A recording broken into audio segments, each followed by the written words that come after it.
இப்பொழுது பேச்சு போட்டி கிராத் போட்டியினுடைய மாணவர்கள் பேச்சு போட்டியில் முதலாவது முகமது இர்பான், இரண்டாவது சாவுல் ஹமீத், மூன்றாவது அபூபக்கர் சித்திக். ஆறாம் படிவம் ஆறுதல் அபூபக்கர் சித்திக், முகமது ஹசன், முகமது இப்ராஹிம், சைஃபுல்லா. கிராத் போட்டியில் முகமது சுஹைல், சல்மான் அகமது, முகமது உசாமா, அஷ்கர், ஷம்சுலுஹா, முகமது இலியாஸ், முசஃபர், சைஃபுத்தீன். விடுமுறை எடுக்காதவர்கள் முகமது ரியாசத் அலி, அஷ்ரப் அலி, அப்துல் பைசல். இவர்களுக்கு சிங்கப்பூர் கடையநல்லூர் முஸ்லிம் லீக் சங்கத்தின் முன்னாள் பொதுச் செயலாளர் சமயக்குரிய மசூத் அண்ணன் அவர்களின் சார்பாக கடையநல்லூரின் எழுத்தாளர் ஷேயன் இப்ராஹிம் அவர்கள் பரிசுகளை வழங்குவார்கள்.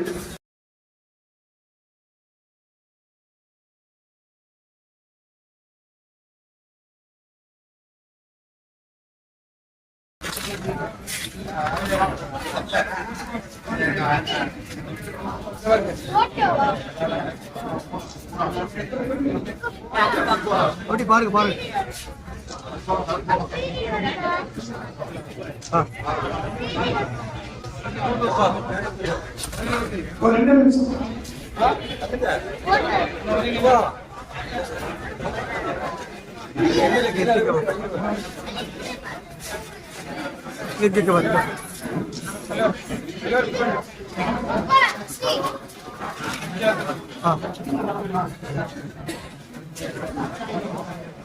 Bye bye.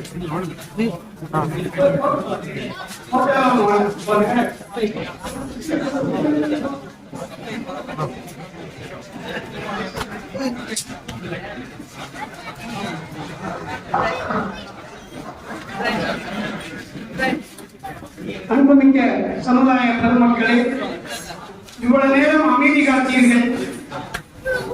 நாமெல்லாம் ஆவலோடு எதிர்பார்த்து கொண்டிருக்கின்ற சனது வருகிற நிகழ்ச்சி. கொஞ்ச நேரம் அமைதியா இருந்தீங்கன்னா நல்லா இருக்கும். ஏன்னா இப்போ ஒரு 10 நிமிடம் நன்றி உரை, பின்பு சனது கொடுக்கின்ற நிகழ்ச்சி. அன்புடன் கேட்டுக்கொள்கிறேன், யாரும் பக்கத்தில் யாரும் வர வேண்டாம், கொஞ்சம் அமைதியா இருங்க. சங்கக்கூடிய சமுதாய பெருமக்களே, ஃபைதுல் அன்வார் அரபிக் கல்லூரியினுடைய பட்டமளிப்பு விழா என்று நாம் விளங்கி இருக்கிறோம். பட்டமளிப்பு விழா என்பது ஃபைதுல் அன்வாரின் பட்டமளிப்பு விழா அல்ல. இது குர்ஆனை பாதுகாக்கிற விழா. அருள் நபிகள் நாயகம் ஸல்லல்லாஹு அலைஹி வஸல்லம் அவர்களுடைய பொன் மொழிகளை, வரலாறுகளை பாதுகாக்கிற விழா. சுருக்கமாக இஸ்லாத்தை பாதுகாக்கிற விழா.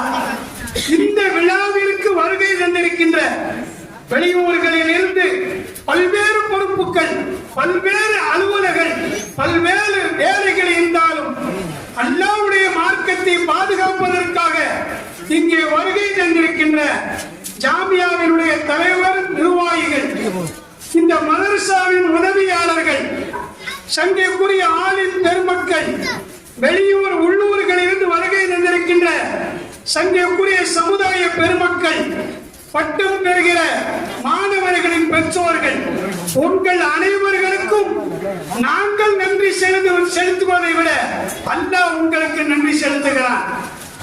காரணம், இது மார்க்கத்தின் விழா, மார்க்கத்தை பாதுகாக்கிற விழா. இந்த விழாவை கண்ணியப்படுத்துவதற்காக நீங்கள் எல்லாம் வருகை தந்திருக்கின்றீர்கள் என்று சொன்னால் உண்மையிலே அல்லாஹ் உங்களை பாராட்டுகிறான். அல்லாஹ் உங்களுக்கு நன்றியை காட்டிக் கொண்டிருக்கிறான். சமுதாய பெருமக்களே, மதரசா என்பது சாதாரணமானது அல்ல. நாம் ஒன்றை விளங்கிக் கொள்ள வேண்டும்.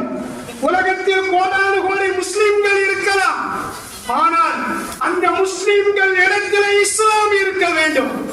இஸ்லாம் இருக்கிற முஸ்லிம்கள் வாழும் காலமெல்லாம் இந்த பூமி நிம்மதி பெறும். அன்புக்குரிய அல்லாஹ்வின் நல்லடியார்களே, இந்த உலகத்திலே பல்வேறு சூழ்நிலைகள், சோதனைகள் நடந்து கொண்டிருக்கிறது. நான் அதிகம் விளக்கம் விரும்பவில்லை. பேராசிரியர் கிளாப்ஸ் என்பவர், இவர் யூத வேதத்திலே தேர்ச்சி பெற்றவர்.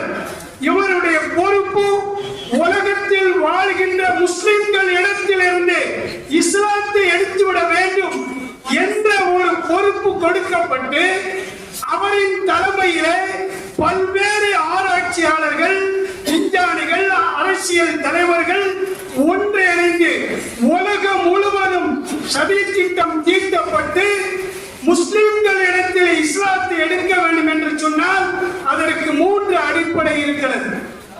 ஒன்று, மக்தபு மதரசா. முஸ்லிம்கள் தங்களது குழந்தைகளை குர்ஆனை படிப்பதற்கு காலை மாலை மக்தபு மதரசாவுக்கு அனுப்புகிறார்கள். இந்த மக்தப் மதரசாவை அழிக்க வேண்டும். அடுத்து, இந்த மக்தப் மதரசாவிற்கு காரணமாக இருக்கின்ற அரபு கல்லூரிகள், மதரசாக்கள், இந்த அரபு கல்லூரிகளையும் நீக்க வேண்டும். அடுத்து, முஸ்லிம்கள் எல்லாம் ஒன்று சேர்ந்து பயான் கேட்கிற ஜும்மா தொழுகை, அந்த ஜும்மா தொழுகையில் ஒன்று சேர்கின்ற சூழ்நிலையை தடுக்க வேண்டும். இந்த 3 விஷயங்களை அவர்கள் திட்டம் தீட்டி உலகம் முழுவதும் அவர்கள் செயல்படுத்திக் கொண்டிருக்கிறார்கள். இந்த காலகட்டத்தில் இந்த 3ஐயும் பாதுகாப்பது யார் மீது கடமை? சமுதாய பெருமக்களே, நமது நாட்டிலும் மதரசாக்கள் நடத்துவது சிரமமான காரியம். அஸ்ஸாமின் முதல்வர் சொல்கிறார், இந்தியாவிலே மதரசா என்ற ஒரு வார்த்தை இருக்கக்கூடாது. அவர்கள் விளக்கி வைத்திருக்கிறார்கள், இஸ்லாத்தை அழிக்க வேண்டும் என்றால் மக்தபு மதரசா, அரபு கல்லூரிகள், சும்மா தொழுகை, இதை முஸ்லிம்கள் இடத்திலிருந்து அகற்றிவிட்டார் முஸ்லிம்கள் இருப்பார்கள், மாடல் முஸ்லிம்கள் இருப்பார்கள், இஸ்லாம் இருக்காது என்பதை விளக்கி இருக்கிறார்கள். இந்த சதி திட்டத்திலிருந்து நம் சமுதாயத்தை பாதுகாத்து அல்லாஹ் என்று சொல்கிற ஒவ்வொரு முஸ்லிமும் இஸ்லாமியனாக வாழ்வதற்காக பாடுபடக்கூடிய இஸ்லாமிய கேந்திரங்கள் தான் அரபு கல்லூரிகள். இந்த அரபு கல்லூரிகளை இன்று நடத்துவதற்கு பல்வேறு சோதனைகள் எங்களுக்கு இருக்கிறது. நீங்கள் எல்லாம் வருகை தந்திருக்கிறீர்கள். விளக்கமாக சொல்லக்கூடிய இடம் அல்ல. நம்முடைய சங்கியக்குரிய நிர்வாகிகள், தொழில் அதிபர்கள், நல்லுள்ளம் படைத்தவர்கள் உதவி செய்கிறார்கள். அவர்களுக்கும் பிரச்சனை இருக்கிறது. மதரசாக்களிலே பல்வேறு விஷயங்களை சொல்லி அதை தடை செய்வதற்கு, அதை மூடுவதற்கு என்னென்ன காரியமோ அதை அரசாங்கம் செய்து கொண்டிருக்கிறது. இப்படிப்பட்ட ஒரு காலகட்டத்திலே மதரசாக்கள் நடப்பது என்பது சாதாரணமான விஷயமா? இந்த மதரசா நடக்கிறது என்று சொன்னால் இஸ்லாத்தை பாதுகாக்கின்ற போர் வீரர்கள் தான் பட்டம் தருகிற ஆலிம்கள், ஹாஃபில்கள். அல்லாஹ் சொல்லி காட்டுகிறானே, சும்மா உரசனல் கிதாபல் லதீன இஸ்ஸபைனா மின் இபாதினா. இந்த மார்க்கத்தை பாதுகாப்பதற்கு நம்முடைய அடியார்களிலே நாம் தேர்ந்தெடுத்தவர்களுக்கு குர்ஆனை கொடுக்கிறோம். குர்ஆனை ஓதுகிறார்கள், குர்ஆனுடைய அர்த்தத்தை படிக்கிறார்கள். ஹாஃபில்கள், ஆலிம்கள், இவர்கள் தான் இந்த மார்க்கத்தை பாதுகாக்கின்ற ராணுவ வீரர்கள். இவர்களை உருவாக்கி கொண்டிருக்கும் காலமெல்லாம் நிச்சயமாக இந்த இஸ்லாம் முஸ்லிம்களிடத்திலே பிரகாசிக்கும். சமுதாய பெருமக்களே, ஒரு நிகழ்வை சொல்லி நிறைவு செய்கின்றேன்.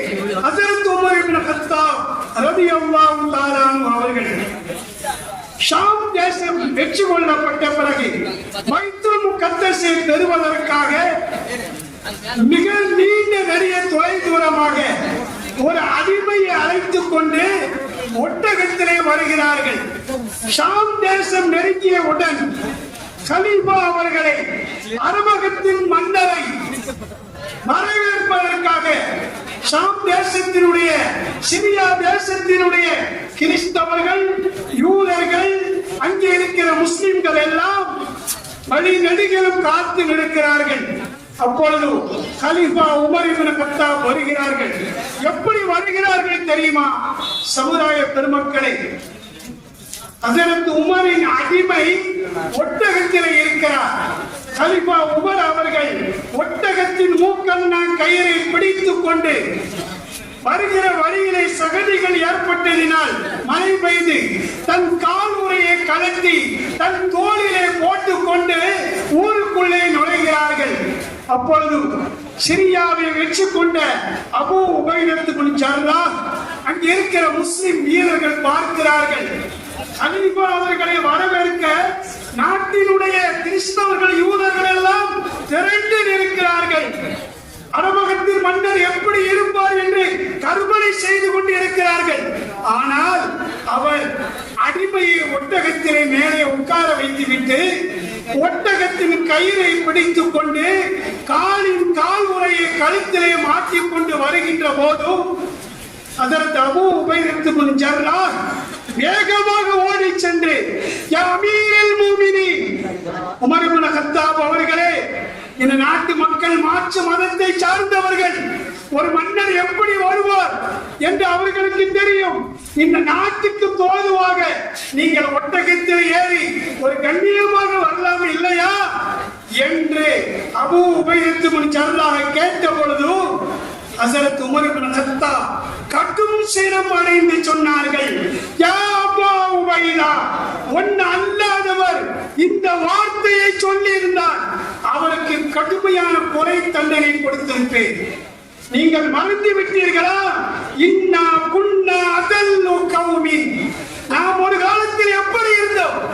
மார்க்கம் இல்லாமல், ஷரியத் இல்லாமல், கண்டதை காட்சி கொண்டதை கோலம் என்று பாவங்கள் செய்து கொண்டு அக்கிரமத்திலே அநியாயத்திலே மூழ்கி கேவலமானவர்களாக நாம் வாழ்ந்தோமே. அந்த நேரத்தில் இஸ்லாம் என்ற மார்க்கத்தின் மூலம் அல்லாஹ் நமக்கு கண்ணியம் கொடுத்தான்.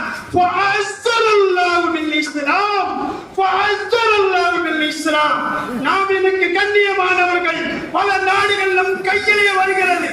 காரணம் என்ன தெரியுமா? இந்த இஸ்லாத்தை கொண்டுதான் அல்லாஹ் நம்மளை கண்ணியப்படுத்தி இருக்கிறான், நம்மளை மகத்துவப்படுத்தி இருக்கிறான்.